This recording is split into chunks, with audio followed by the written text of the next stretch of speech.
আসসালামু আলাইকুম বন্ধুরা।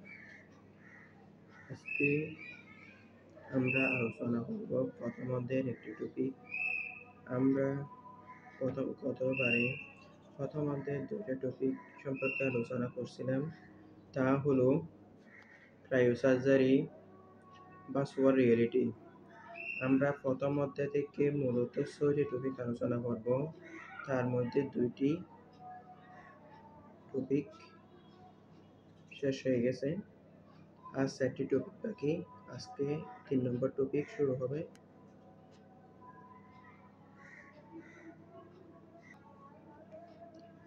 আজকে আমরা 3 নম্বর টপিক আলোচনা করব। পরীক্ষায় মূলত প্রথম থেকে 2টি সৃজনশীল প্রশ্ন হবে ফার্স্ট টার্ম পরীক্ষায়। সেখান থেকে 2টি সৃজনশীলে 2টি কমন পাওয়া যাবে নিশ্চিত। ইনশাল্লাহ কমন পাবো। আজকে আমরা আলোচনা করব আমাদের আজকের আলোচ্য বিষয়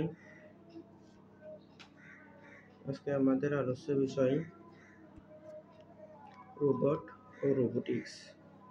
প্রথমে আমরা রোবট সম্পর্কে আলোচনা করব, তারপর রোবোটিক্স সম্পর্কে। দুটোটা সেম, কিন্তু রোবট আর রোবোটিক্স মধ্যে একটু পার্থক্য রয়েছে। রোবট মূলত মানুষের মতো, কিন্তু সবকিছু নয়, কিন্তু অনেক কিছু মানে সামরিক বাহিনী ড্রোনের মাধ্যমেও করতে পারে, পাখির মাধ্যমেও করতে পারে। পাখিগুলো এই রোবট যারা সামরিক বাহিনীর যারা কর্মকর্তা রয়েছে, আর্মি, তারা মূলত এরকম রোবটগুলো ব্যবহার করে থাকে। বিভিন্ন ধরনের রোবট করতে পারে। আজকে এটা একটি রোবটটির একটি গঠন দেওয়া হলো। রোবট মূলত এরকম একটা মানুষের নিয়মিত এরকম অনেক ধরনের রোবট রয়েছে। আমরা এখন জানব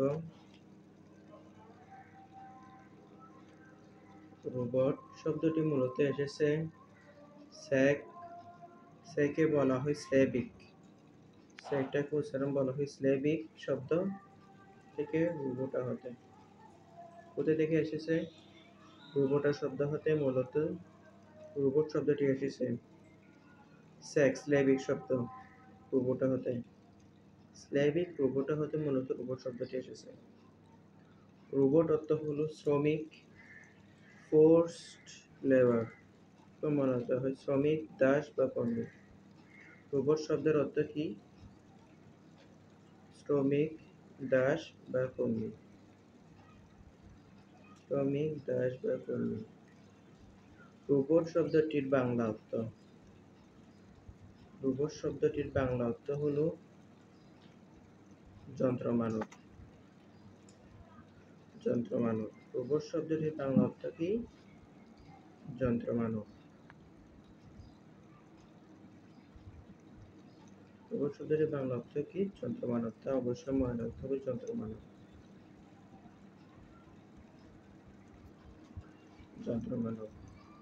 আবার বলি, রোবট শব্দটির বাংলা অর্থ কি? যন্ত্রমানব।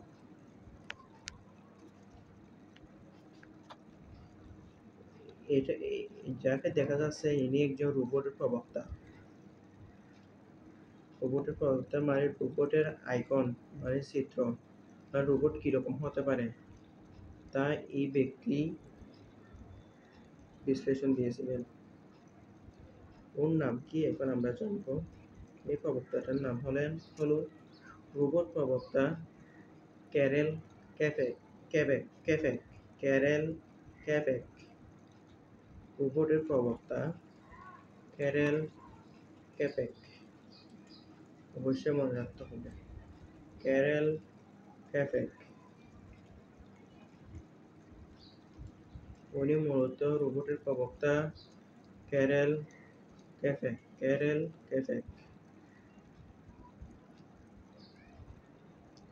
রোবট কাকে বলে? পরীক্ষায় আসতে পারে ক নাম্বার প্রশ্নে।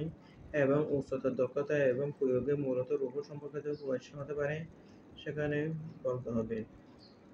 কতগুলো প্রশ্ন ভিডিওটার শেষের দিকে বলে দিব। রোবট হচ্ছে কম্পিউটার প্রোগ্রাম। যারা প্রোগ্রামিংয়ে কাজ করে, রোবট প্রোগ্রামিং সম্পর্কে কাজ করে, নিয়ন্ত্রণ করে এক ধরনের ইলেক্ট্রোমেকানিক্যাল। এটা মূলত ইলেক্ট্রোমেকানিক্যাল যান্ত্রিক ব্যবস্থা যা কৃত্রিম বুদ্ধিমত্তা।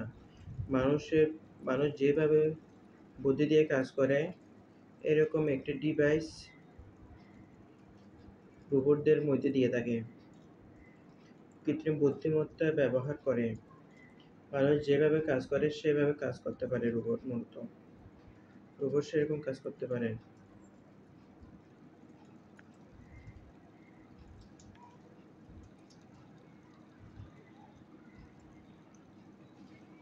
রোবট মূলত সেরকম কাজ করতে পারে।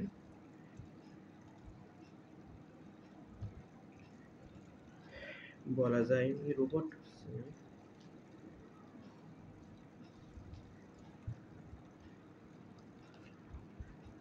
হচ্ছে কম্পিউটার প্রোগ্রাম কর্তৃক নিয়ন্ত্রিত এক ধরনের ইলেক্ট্রোমেকানিক্যাল যান্ত্রিক ব্যবস্থা যা কৃত্রিম বুদ্ধিমত্তা ব্যবহার করে মানুষ যেভাবে কাজ করে সেভাবে কাজ করার ক্ষমতা। সেভাবে কিভাবে কাজ করবে? এই কৃত্রিম বুদ্ধিমত্তার মাধ্যমে ব্যবহার করে মানুষ যেভাবে কাজ করে সেভাবে রোবটরা কাজ করে। মানে পরীক্ষার জন্য এটা সবচেয়ে বেশি গুরুত্বপূর্ণ। কম্পিউটার প্রোগ্রাম কর্তৃক নিয়ন্ত্রিত।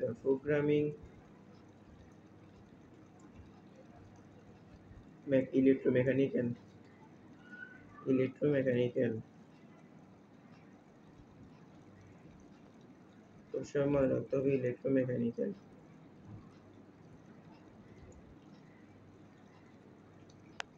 রোবট হচ্ছে কম্পিউটার প্রোগ্রাম কর্তৃক নিয়ন্ত্রিত এক ধরনের ইলেক্ট্রোমেকানিক্যাল যান্ত্রিক ব্যবস্থা যা কৃত্রিম বুদ্ধিমত্তা ব্যবহার করে মানুষ যেভাবে কাজ করে সেভাবে কাজ করে মূলত রোবট। এটা সবচেয়ে গুরুত্বপূর্ণ। মানুষের বিকল্প হিসেবে দুঃসাধ্য বিপজ্জনক কাজে মূলত রোবট ব্যবহার করা হয়ে থাকে। মানুষের বিকল্প হিসেবে রোবট মানে দুঃসাধ্য, মানুষ যেগুলো করতে পারে না, মানে সবচেয়ে বিপজ্জনক কাজগুলো রোবট ব্যবহার করা হয়ে থাকে। মনে রাখতে হবে দুঃসাধ্য। দুঃসাধ্য শব্দটি সবচেয়ে গুরুত্বপূর্ণ। এখন আমরা জানবো রোবটের বৈশিষ্ট্য। রোবটের বৈশিষ্ট্য মূলত কি? মূলত আমরা 4টি বৈশিষ্ট্য সম্পর্কে জানব। 1. দর্শনেন্দ্রিয় উপলব্ধি। তাদের বোঝার ক্ষমতা থাকে, তাদের শোনা, দর্শনেন্দ্রিয় মানে দেখা এবং শোনার সক্ষমতা থাকে। স্পর্শ ও স্পর্শেন্দ্রিয় কার্যের সক্ষমতা, তারা স্পর্শও করতে পারে, আরেকজনকেও স্পর্শ করতে পারে। নিয়ন্ত্রণ ও ম্যানিপুলেশন দক্ষতা, নিয়ন্ত্রণ করতে পারে। যে কোনো বিষয় যারা যে কাজগুলো করে থাকে তা নিয়ন্ত্রণ করতে পারবে। যে কোনো দৈহিকভাবে নড়াচড়ার ক্ষমতা, তারা চলাফেরাও করতে পারবে দৈহিকভাবে। আপনারা বলেন এখন রোবটের বৈশিষ্ট্যগুলো কি কি? 1 নম্বর কি? দর্শনেন্দ্রিয় উপলব্ধি, যা দেখতে পারে শুনতে পারার সক্ষমতা তাদের থাকে।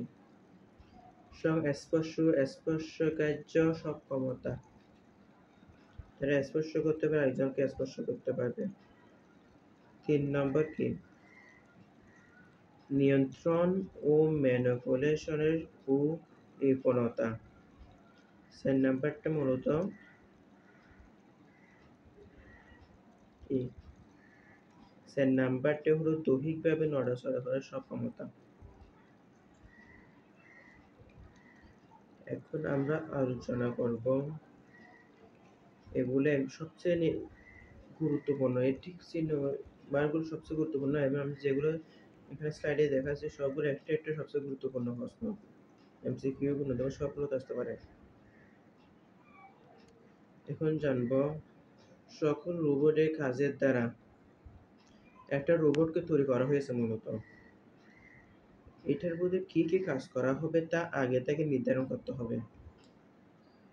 পূর্ব থেকে দ্বারা সকল রোবটের কাজের দ্বারা পূর্ব থেকে ঠিক করে দেওয়া হয়। পূর্ব থেকে আগে থেকে ঠিক করে দেওয়া হবে। আগে থেকে ঠিক করা হয় করে দেওয়া দেখতে হবে, পূর্ব থেকে ঠিক করে দিতে হবে। প্রত্যেকটি কাজের জন্য পৃথক পৃথক নির্দেশনা রোবটের মেমোরিতে দিয়ে দিতে হবে। যে মেমোরিতে থাকবে রোবট তৈরি করার সময় মেমোরিতে যা ইনফরমেশন দিবে রোবট তা পালন করবে। যদি শিখে যায় তাহলে শুদ্ধ করার জন্য কোনো নিয়ম থাকবে না।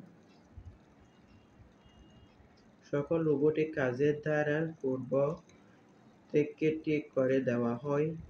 প্রত্যেকটি কাজের জন্য পৃথকভাবে নির্দেশিত রোবট এর মেমোরিতে তৈরি করে দিতে হয়। রোবটের আগে থেকে রোবটের মেমোরিতে তৈরি করে দিতে হবে।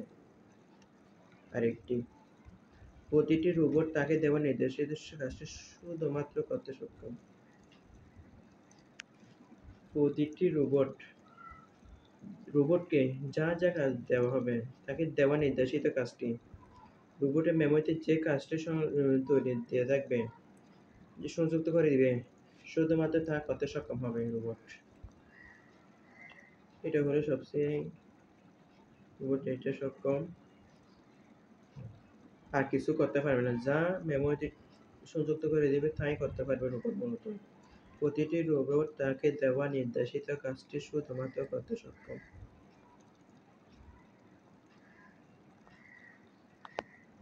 প্রথমটা মূলত কি, মানে সকল রোবটিক কাজের দ্বারা পূর্ব থেকে ঠিক করে দেওয়া হয়, পূর্ব থেকে ঠিক করে দিতে হবে।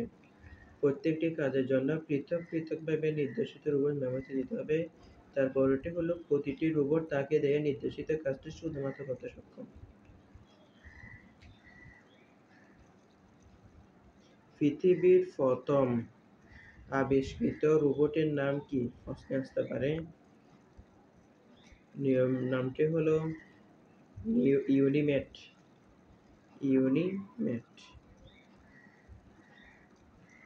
পৃথিবীর সর্বপ্রথম রোবটের নাম কি? ইউনিমেট।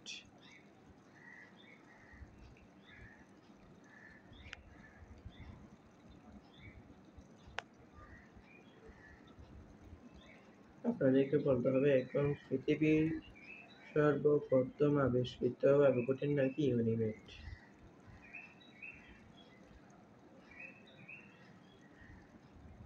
আরেকটা প্রশ্ন, এটাই সবচেয়ে গুরুত্বপূর্ণ।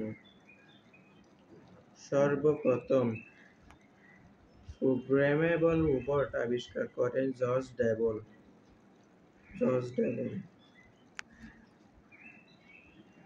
হংকং ভিত্তিক প্রতিষ্ঠান হ্যানসন এর রোবট সোফিয়া। সবাই তো সোফিয়াকে চেনেন এই রোবটে। এই রোবট বাংলাদেশে 2019 সালে আনা হয়েছিল। সর্বপ্রথম এবং প্রোগ্রামেবল রোবট আবিষ্কার করেন জর্জ ডেবল আবিষ্কার করেছিল। সর্বপ্রথম প্রোগ্রাম ভিত্তিক কম্পিউটার, যেটা সর্বপ্রথম আবিষ্কৃত হয়েছিল ইউনিমেট, তা প্রোগ্রামেবল ছিল না।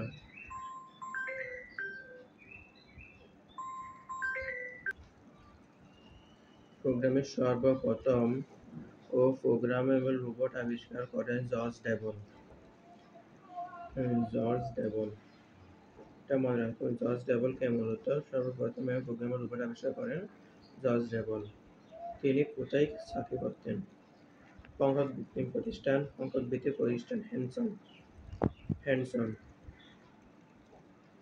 হ্যানসনে মূলত চাকরি করতেন। তিনি যে রোবটটা তৈরি করেন এই রোবটটার নাম কি? সোফিয়া। শুধুমাত্র সোফিয়াকে চেনেন, আর বলতে হবে না।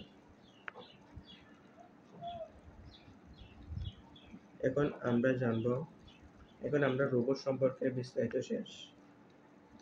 এখন আমরা পড়ব রোবোটিক্স সম্পর্কে। আমরা কি জানি রোবোটিক্স কি? এখন আমরা জানবো রোবোটিক্স কি।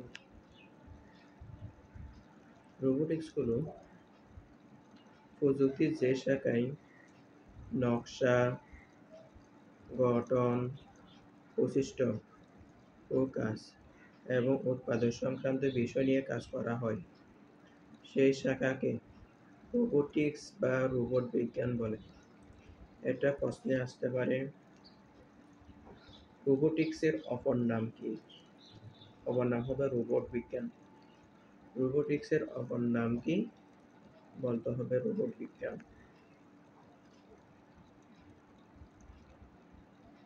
রোবটের অপর নাম কি বলতে হবে রোবট বিজ্ঞান।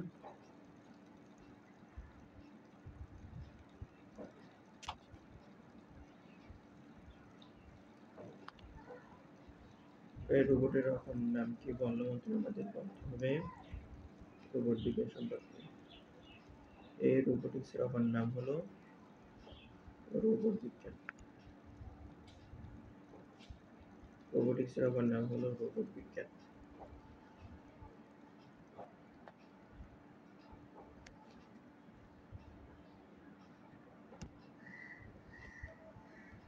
রোবট বিজ্ঞান। কারণ রোবোটিক্স কাকে বলে? এটা রোবোটিক্স কাকে বলে? প্রযুক্তির যে শাখায় নকশা, গঠন ও বৈশিষ্ট্য ও কাজ এবং উৎপাদিত সংক্রান্ত বিষয় নিয়ে কাজ করা হয়, তাকে রোবোটিক্স বলে। উৎপাদন সংক্রান্ত নিয়ে কাজ করা হয়, তাকে রোবোটিক্স বলা হয়।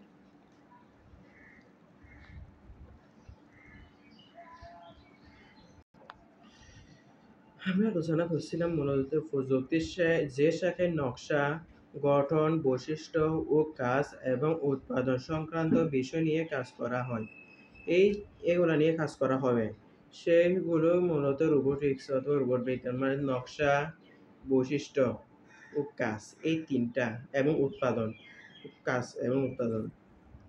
এই চারটা বিষয় নিয়ে যা কাজ করা থাকবে তাকে রোবোটিক্স বলা হয়। রোবোটিক্স কি এটা জানা গেল। এই ব্যক্তিটির নাম কি? এই ব্যক্তিটা কে? তাই এখন আমরা জানব। তিনি হলেন রোবটের জনক। এই ব্যক্তিটার নাম হলো রোবোটিক্সের জনক জোসেফ ফ্রেডরিক এঙ্গেলবার্গার। এটা বিভিন্ন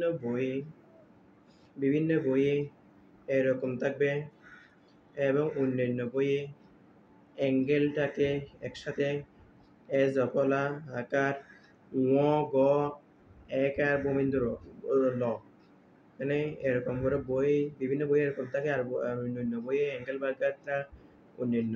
কিন্তু একটা কথা, আপনারা একটা শর্ট টেকনিক, রোবোটিক্সের জনক বললে যেখানে শেষে বার্গার থাকবে সে হলো জনক। বার্গার থাকলে বোঝা যাবে তিনি হলো রোবোটিক্সের জনক। রোবোটিক্সের জনক বললে শেষে যদি বার্গার লেখা থাকে, আপনারা বুঝতে পারবেন তা হলো রোবোটিক্সের জনক।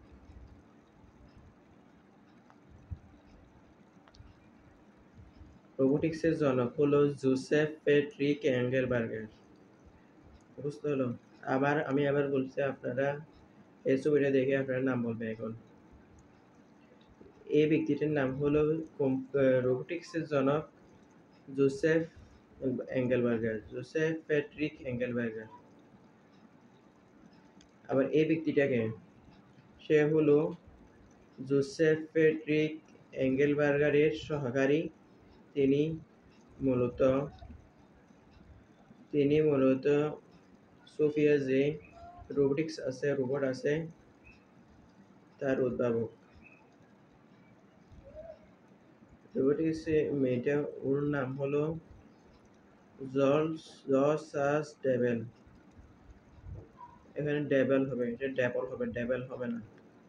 কিছু কিছু বইয়ে ডেবেল আছে আর ডেবল আছে, কিন্তু সঠিক উচ্চারণ হলো, সঠিক তথ্য হলো ডেবল থাকতে হবে। George Charles ডেবল।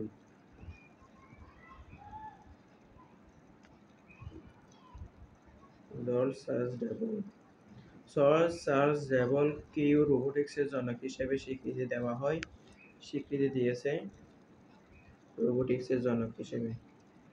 জর্জ চার্জেবলকেও রোবোটিক্সের জনক হিসেবে স্বীকৃতি দেওয়া হয়। আমরা এখন কি জানলাম? রোবোটিক্সের মেইন অথবা প্রধান জনক কে? জোসেফ ফ্রেডরিক এঙ্গেলবার্গার এবং তার সহকারীর নাম কি? George Charles Devol.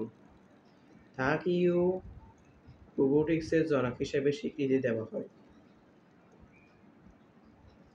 তাকেও পরে রোবোটিক্সের জনক হিসেবে স্বীকৃতি দেওয়া হয়।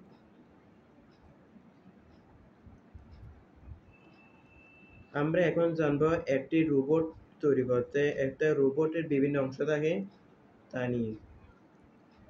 রোবোটিক্সে মূলত কয়টি অংশ থাকে? 6টি অংশ থাকে। তাই এখন আমরা জানবো 6টি 7টি যে কোনো একটা হতে পারে, কিন্তু সবচেয়ে বেশি অংশ হলো 7টি। 1. Power system. 2. প্রোগ্রামকৃত মস্তিষ্ক প্রসেসর। ইলেকট্রিক সার্কিট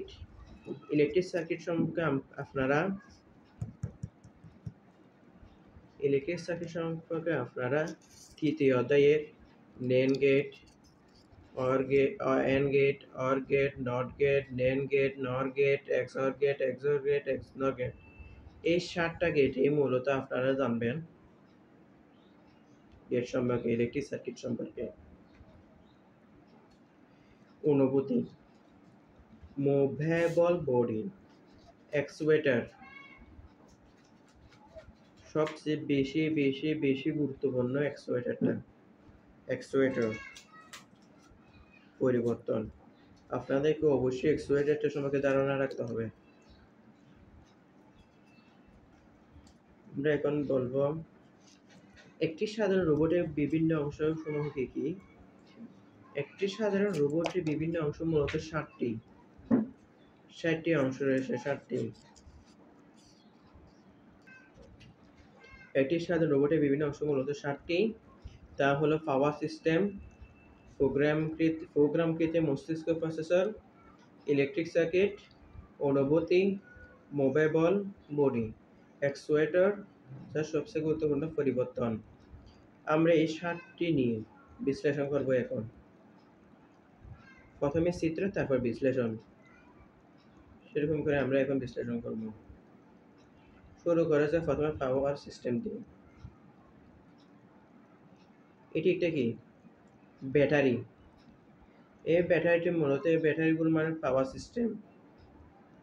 এই ব্যাটারির মধ্যে রিচার্জেবল, যাকে বিদ্যুৎ দিলে আবার পুনরায় চার্জ করা যায়, যেমন মোবাইলের মতো। মোবাইলের ব্যাটারি রিচার্জেবল, তেমনি রোবট তৈরি করা হয় রিচার্জেবল ব্যাটারি নিয়ে। এই চিত্রটার নাম কি? পাওয়ার সিস্টেম, মানে ব্যাটারি বলা হয় তাকে। Power system. পাওয়ার সিস্টেমটা কি মূলত? অ্যাকচুয়েটর বানানটা ভুল হয়েছে। আমরা আগে যা অ্যাকচুয়েটর বানান দেখছিলাম তা সঠিক। অ্যাকচুয়েটর জিনিসটা কি? যখন আমরা অ্যাকচুয়েটর পড়ব তখন বোঝা যাবে। অ্যাকচুয়েটরটা মূলত আমি এখন বলে দিচ্ছি। অ্যাকচুয়েটরটা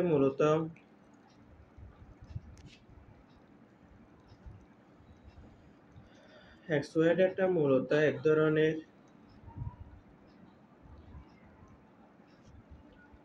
মানে নড়াচড়া করা যায়, হাত পা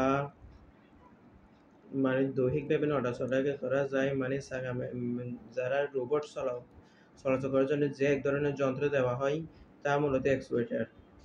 মানে যন্ত্র মানে হাত পা সবগুলো পরিচালনার জন্য যা যন্ত্র দেওয়া হয় তা হলো অ্যাকচুয়েটর। অ্যাকচুয়েটর পরিচালনার জন্য রিচার্জেবল পাওয়ার সিস্টেম প্রয়োজন। লেড অ্যাসিড মনে রাখতে হবে। মূলত কি? লেড অ্যাসিড এক ধরনের রিচার্জেবল ব্যাটারি দিয়ে, যা মূলত ব্যাটারিতে ব্যবহার করা হয়ে থাকে। ব্যাটারি দিয়ে রোবটের পাওয়ার দেওয়া হয়। এখানে এটা গোবিন্দ র হবে। পাওয়ার দেওয়া হয়, পাওয়ার, পাওয়ার। এটা পাওয়ার না, রোবটের পাওয়ার দেওয়া হয়। মানে ব্যাটারির মাধ্যমে মানে বিদ্যুৎ দেওয়া হয়, তার পাওয়ার দেওয়া হয়। এই ব্যাটারি রিচার্জেবল, অর্থাৎ চার্জ শেষ হয়ে গেলেও পুনরায় চার্জ দেওয়া যায়। পাওয়ার সিস্টেমটাকে মূলত এক্সপোর্টার পরিচালনার জন্য রিচার্জেবল পাওয়ার সিস্টেম প্রয়োজন। লেড অ্যাসিড দিয়ে রিচার্জেবল ব্যাটারি রোবটের পাওয়ার সিস্টেম, মানে রোবটের পাওয়ার দেওয়া হয়।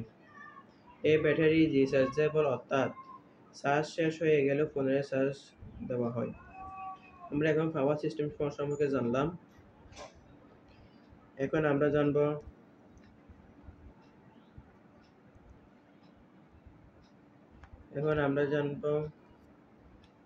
এটা মূলত কি। এখানে দেখা যাচ্ছে রোবটটি মূলত মানে ব্রেন, মানে মস্তিষ্ক দিয়ে কাজ করতেছে, মস্তিষ্কের উপর ভিত্তি করে। তাই এটা মূলত কি হতে পারে? প্রোগ্রাম কর্তৃক মস্তিষ্ক প্রসেসর, প্রোগ্রামকৃত মস্তিষ্ক প্রসেসর। এটা মূলত কি? রোবটের মস্তিষ্ক রোবটকে নিয়ন্ত্রণ করে। সবচেয়ে গুরুত্বপূর্ণ, রোবটের মস্তিষ্ক রোবটকে নিয়ন্ত্রণ করে। মস্তিষ্ক যদি সঠিকভাবে ব্যবহার না করে, রোবট ব্যবহার করা যাবে না। রোবট কাজ করার জন্য এর কৃত্রিম বুদ্ধিমত্তা বা প্রোগ্রামকৃত একটা মস্তিষ্ক প্রয়োজন। এটা কম্পিউটার নির্ভর একটা মস্তিষ্ক পাওয়া সম্ভব। প্রোগ্রামকৃত মস্তিষ্ক প্রসেসর, রোবটের মস্তিষ্ক রোবটকে নিয়ন্ত্রণ করে। রোবট কাজ করার জন্য এক কৃত্রিম বুদ্ধিমত্তা বা প্রোগ্রামকৃত একটা মস্তিষ্ক প্রয়োজন। মানে রোবটটা পরিচালনার জন্য রোবটের মস্তিষ্কে এক ধরনের কৃত্রিম বুদ্ধিমত্তা বা প্রোগ্রামকৃত একটা মস্তিষ্ক মানে সংযোগ করতে হবে। তাহলে রোবটটি পুনরায় আস্তে আস্তে পুনঃ কাজ করতে পারবে। এখন আমরা আলোচনা করব এটা কি, ইলেকট্রিক সার্কিট। আমরা 3 নম্বরে ছিল, বিভিন্ন অসংখ্য 3 নম্বর ছিল ইলেকট্রিক সার্কিট। সার্কিট মূলত এরকম। আপনারা যখন প্র্যাকটিক্যালি সার্কিট নিয়ে কাজ করবেন, তার 3য় অধ্যায় লজিক গেট। এটা মূলত লজিক গেটের সার্কিট।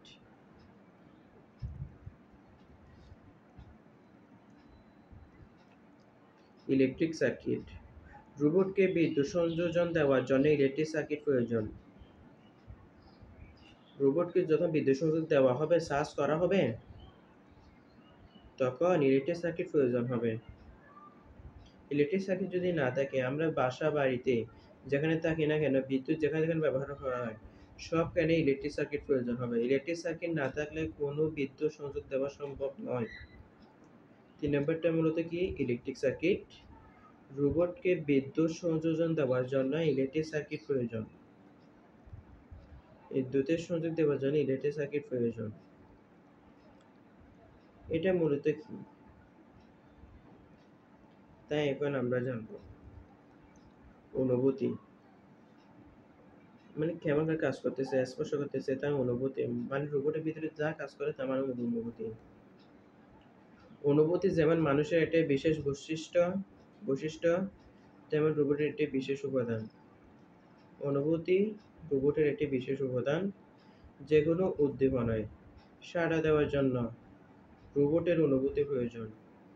রোবটের হাত বা পায়ে কোনো একটা জায়গায় স্পর্শ করলে সম্পর্কে, যেই স্পর্শ করছে, মানে কি এটা স্পর্শ করছে তার সম্পর্কে যাবতীয় তথ্য নেওয়ার সক্ষমতা থাকবে। এটা কি, এটাতে কি হয়েছে তা রোবট জানবে। হঠাৎ মানুষের চোখে নিয়ে ক্যামেরা দিয়ে রূপার সামনে বা পেছনে দৃশ্য নেওয়া হয়। আমরা যেমন করে চোখে দেখি, তেমন রোবট দেখবে ক্যামেরার মাধ্যমে। রোবটের চোখ দেওয়া হয় মূলত রোবটের ক্যামেরার মাধ্যমে। রোবট মূলত ৩৬০ ডিগ্রি কোণ পর্যন্ত ঘোরানো যেতে পারে। রোবটকে মূলত ৩৬০ ডিগ্রি মাথায় এটা ৩৬০ ডিগ্রি কোণ পর্যন্ত ঘুরতে পারবে। অনুভূতিটা আবার বলতেছি, অনুভূতি যেমন মানুষের একটি বিশেষ বৈশিষ্ট্য, তেমনি রোবটের একটি বিশেষ উপাদান। যেকোনো উদ্দীপনায় সাড়া দেওয়ার জন্য রোবটের অনুভূতি প্রয়োজন। রোবটের হাত বা পায়ে কোনো একটি জায়গায় স্পর্শ করলে সম্পর্কে যাবতীয় তথ্য দেওয়া নেওয়া থাকবে, সেটা থাকবে। মানুষের চোখের নিয়ে ক্যামেরা দিয়ে রূপার সামনে বা পেছনে ছবি তুলতে পারবে, তারা দৃশ্য তুলতে পারবে ৩৬০ ডিগ্রি পর্যন্ত। আমাদের ৩টা খবর শেষ। এটাই মূলত কি চলাফেরা করতেছে, এটা মূলত কি হতে পারে তাই এখন আমরা জানবো। মুভেবল বডি, মুভেবল বডি মানে বডি থাকতে হবে চলাফেরা করার জন্য। মুভেবল বডি এটা মূলত কি চলাফেরা করার জন্য যান্ত্রিক সংযোগ সম্পন্ন, তো অন্য যে কোনো স্থানে স্থানান্তর হওয়ার জন্য যন্ত্রপাতি যুক্ত থাকে। মুভেবল বডি মূলত কি চলাফেরা করার জন্য, রোবট চলাফেরা করার জন্য যান্ত্রিক সংযোগ সম্পন্ন, যান্ত্রিক মানে যন্ত্রের মাধ্যমে চলবে, তার সংযোগ সম্পন্ন। রোবট কেমনে এমনি চলে না, যন্ত্রের মাধ্যমে চলে। সংযোগ সম্পন্ন বা অন্য যে কোনো স্থানে স্থানান্তর হওয়ার জন্য যন্ত্রপাতি সংযুক্ত থাকে, তা মূলত মুভেবল চলাফেরা করতেছে। এটা এটা মূলত কি, এটার নাম মূলত এক্সুয়েটার। এটা মূলত এক্সুয়েটার, যা আমরা নির্দেশ করব। একটি রোবটের হাত পা বা কোনো অঙ্গ প্রত্যঙ্গ, একটি রোবটের হাত পা অঙ্গ প্রত্যঙ্গ নড়াচড়া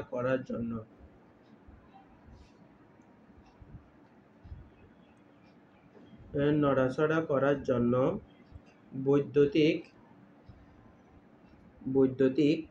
মোটর এর ব্যবস্থা থাকে। একটি মূলত মোটর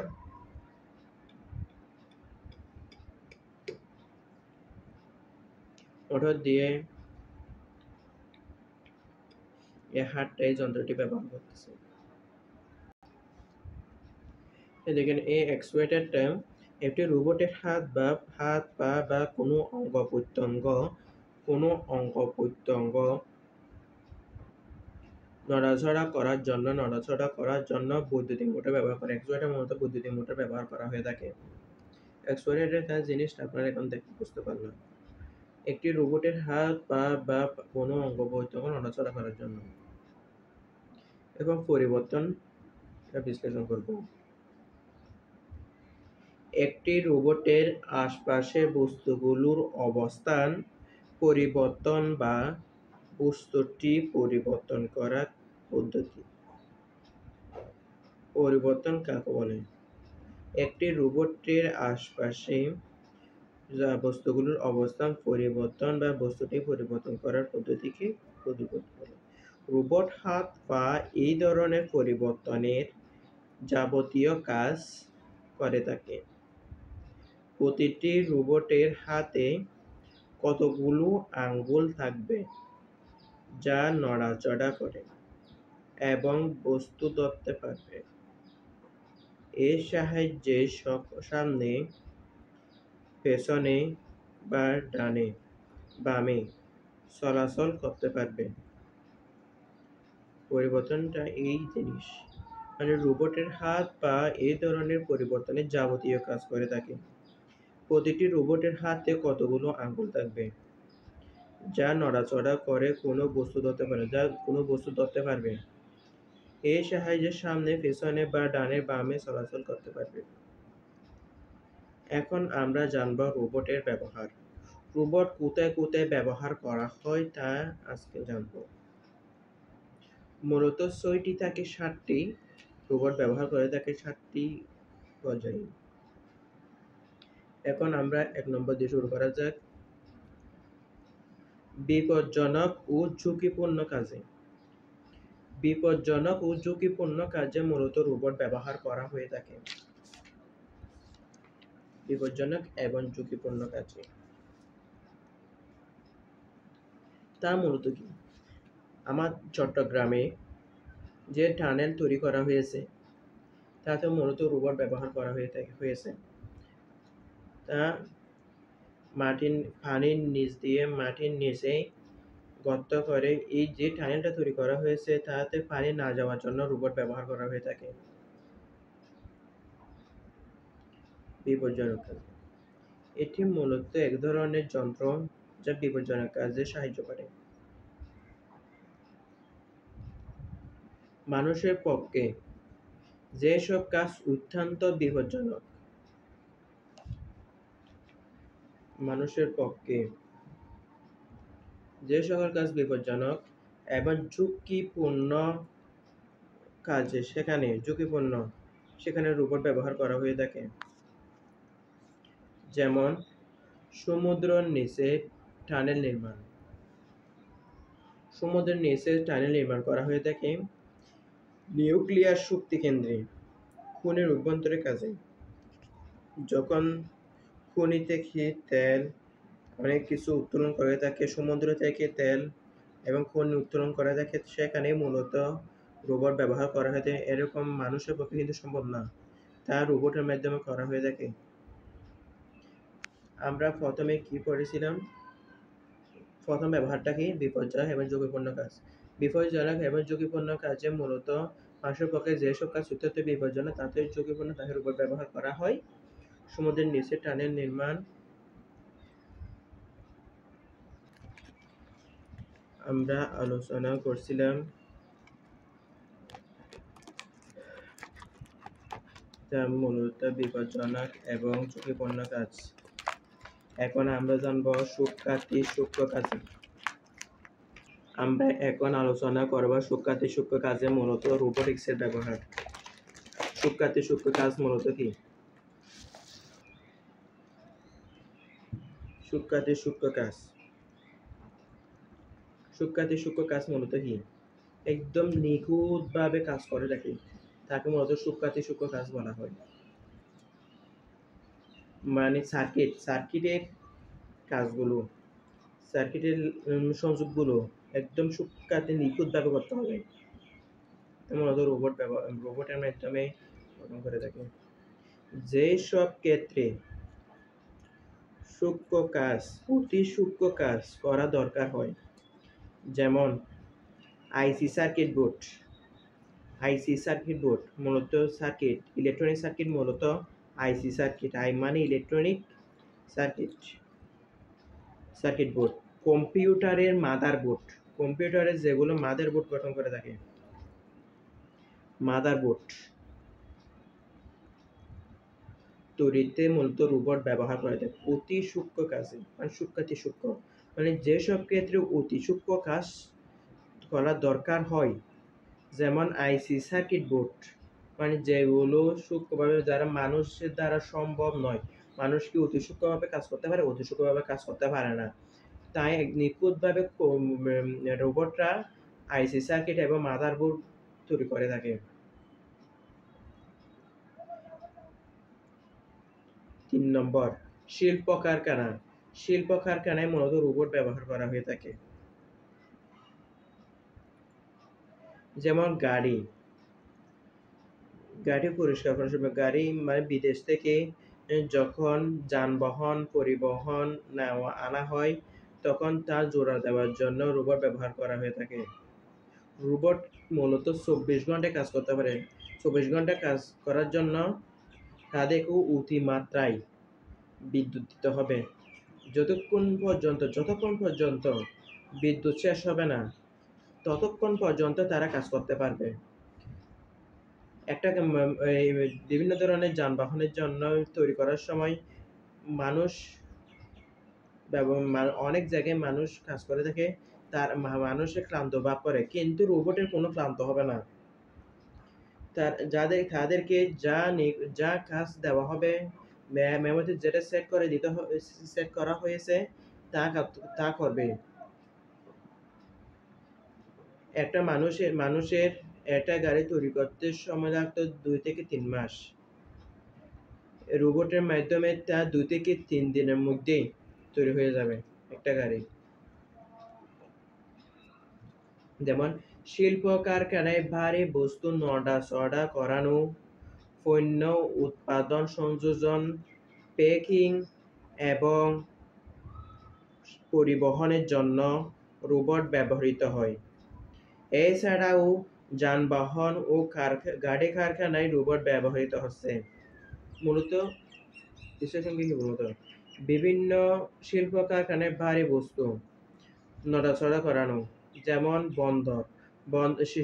বন্দরে ভারী ভারী বস্তু শিপ থেকে একটা নির্দিষ্ট স্থানে নেওয়ার জন্য রোবট ব্যবহার করা হয়ে থাকে, যাকে আমরা ক্রেন বলি। ক্রেন ব্যবহার না করে রোবট ব্যবহার করা হয় অনেক ক্ষেত্রে। রোবট কিন্তু শুধু মানুষের মতন হবে এটা একটা জিনিস না। রোবট বিভিন্ন রকম হতে পারে, যেমন পাখি, এটা রোবট হতে পারে পাখির মতো। মানে একটা গোল, মানে চাকার মধ্যে রোবট হতে পারে, বিভিন্ন রকমের রোবট হতে পারে। মানে রোবট বিভিন্ন নড়াচড়া করানো, পণ্য উৎপাদন, সংযোজন, প্যাকিং করার সময় কোনো উৎপাদন মানে শিল্প থেকে কোনো উপাদান তৈরি করা হবে তা প্যাকিং করতে মানে বক্স করতে রোবট ব্যবহার করা হয়ে থাকে ও পরিবহনের জন্য রোবট ব্যবহৃত হয়। এছাড়াও যানবাহন ও গাড়ি কারখানায় রোবট ব্যবহৃত হচ্ছে। 4 নাম্বার সাময়িক ক্ষেত্রে, মানে বিভিন্ন আর্মি ক্ষেত্রে রোবট। যেমন কোনো একটা বিস্ফোরণ হবে, মানে কোনো একটা বোমা লুকিয়ে আছে, মানে অন্য সামরিক বাহিনীরা মানে শত্রুরা একটা বোম মানে মাইন বোম তো দেখতে পারে, যা ভূমির সাথে সংযুক্ত করা হয়ে থাকে, তাই রোবট ব্যবহার করা হয়ে থাকে।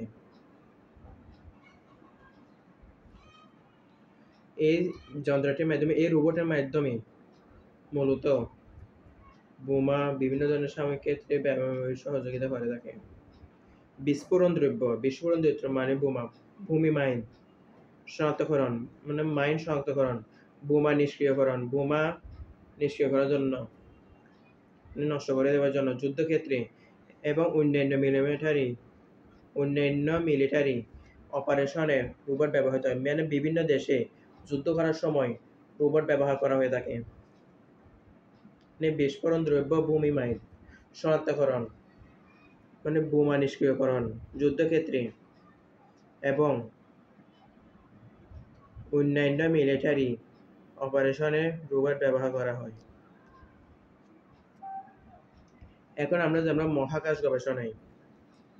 মূলত নাসা হলো মহাকাশ যাত্রার প্রথম হলো নাসার বিভিন্ন রোবট ব্যবহার করা হয়ে থাকে মহাকাশে দেওয়ার জন্য।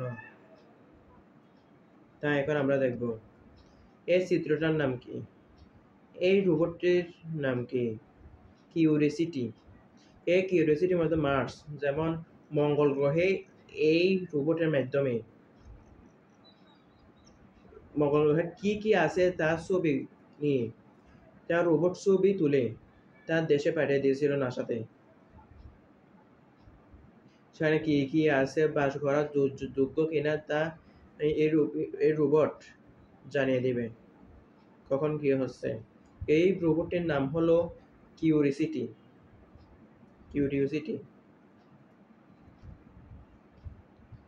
মহাকাশে কিংবা গ্রহ উপগ্রহ সম্পর্কিত অনুসন্ধানীয় বৈজ্ঞানিক কার্যক্রম পর্যবেক্ষণে মানুষের পরিবর্তে রোবট ব্যবহৃত হয়। মহাকাশে কিংবা গ্রহ উপগ্রহ সম্পর্কিত সেখানে মূলত রোবট পাঠানো হয়। তথ্য অনুসন্ধানীয় বৈজ্ঞানিক কার্যক্রম পর্যবেক্ষণে মানুষের পরিবর্তে রোবট ব্যবহৃত হয়। সেখানে মূলত রোবট ব্যবহৃত হয়। নাসার কিউরিওসিটি রোবট। এই নাসার কিউরিওসিটি রোবটটি মূলত মঙ্গল গ্রহে পাঠানো হয়েছিল। এটা পরীক্ষায় আসতে পারে। মঙ্গল গ্রহে যে রোবটটি নাসা পাঠিয়েছিল তা এই রোবটটির নাম কি, কিউরিওসিটি। এই রোবটটির নাম অবশ্যই জানা প্রয়োজন, কিউরিওসিটি এই রোবটটা।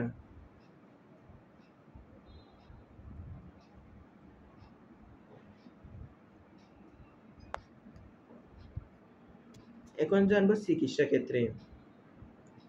চিকিৎসা ক্ষেত্রে মূলত রোবট ব্যবহার করা হয়ে থাকে, যেমন জটিল জটিল অপারেশনে, মানে যা চিকিৎসকদের সম্ভবও নয়, সেই সেরকম জটিল অপারেশনে মূলত রোবট ব্যবহার করা হয়ে থাকে। যেমন মানুষ এই চিকিৎসকটি রয়েছে এবং রোবটও রয়েছে, কিন্তু অপারেশনটি করাচ্ছে, জটিল অপারেশনটি করাচ্ছে মূলত রোবট।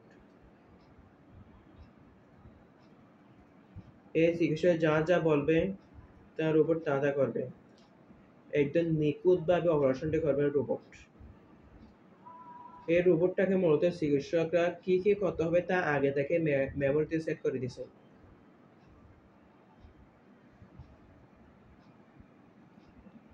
জীবাণুমুক্তকরণ, জীবাণু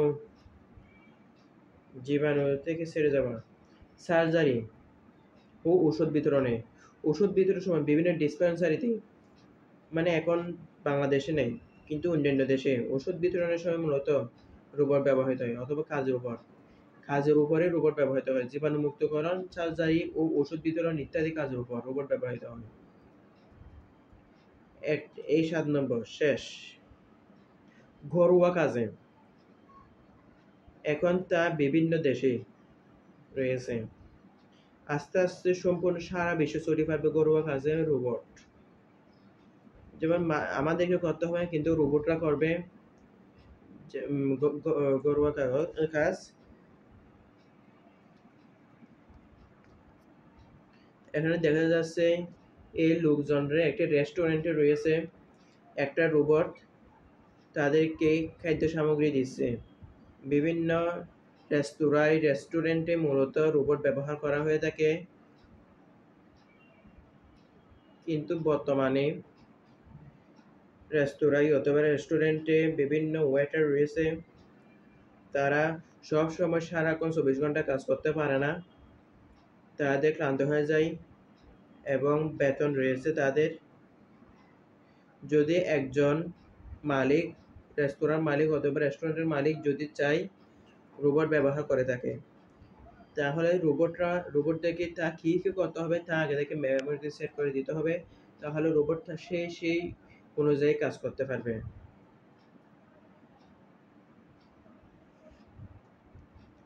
বাসাবাড়িতে লোকের বিকল্পে হিসেবেও রোবট ব্যবহৃত শুরু হয়েছে। বাসাবাড়িতে লোকের বিকল্পে, মানে যেমন আমরা বাসাবাড়িতে কাজের লোক রাখি মাঝে মাঝে অনেকেই, তাদের বিকল্পে রোবট ব্যবহৃত করা হয়, যা বর্তমানে বিভিন্ন দেশে রয়েছে কিন্তু আমাদের দেশে নেই। আস্তে আস্তে সারা বিশ্বে হবে। এখন এই 7টি বিষয় সম্পর্কে আপনাদের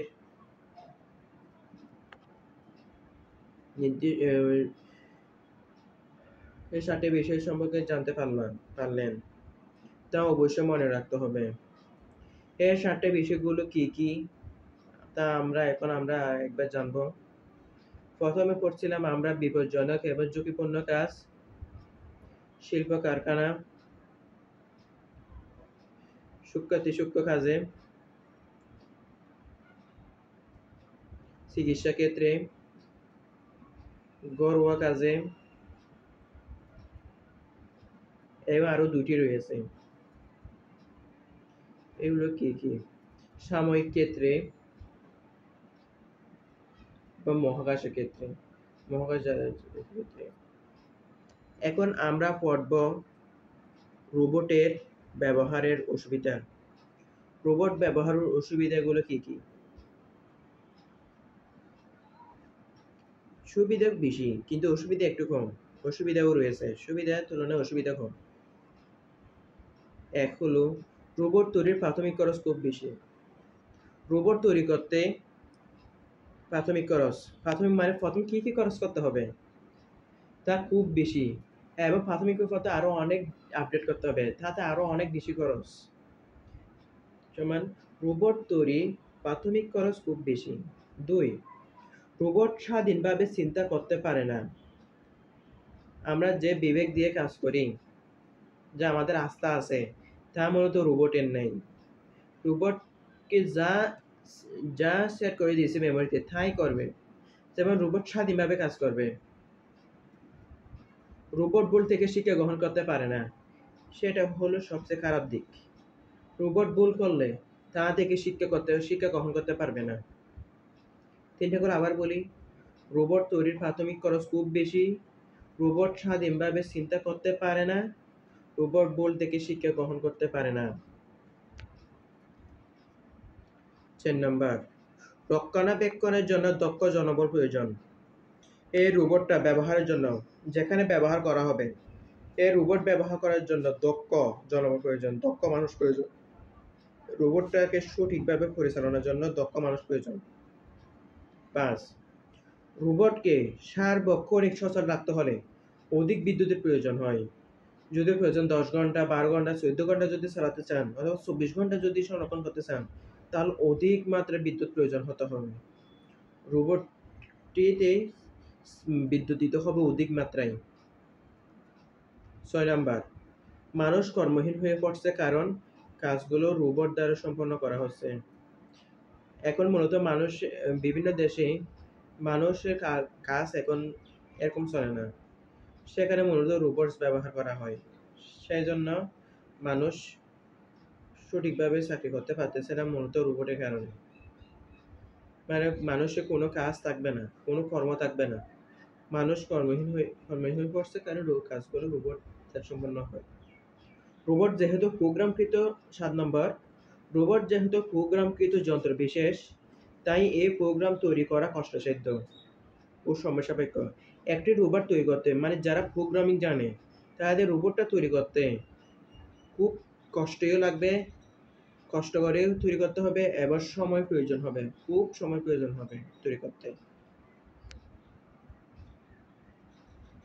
ভিডিও দেখার জন্য ধন্যবাদ। আমি কতগুলো প্রশ্ন দিব বলছিলাম, প্রশ্নগুলো হলো,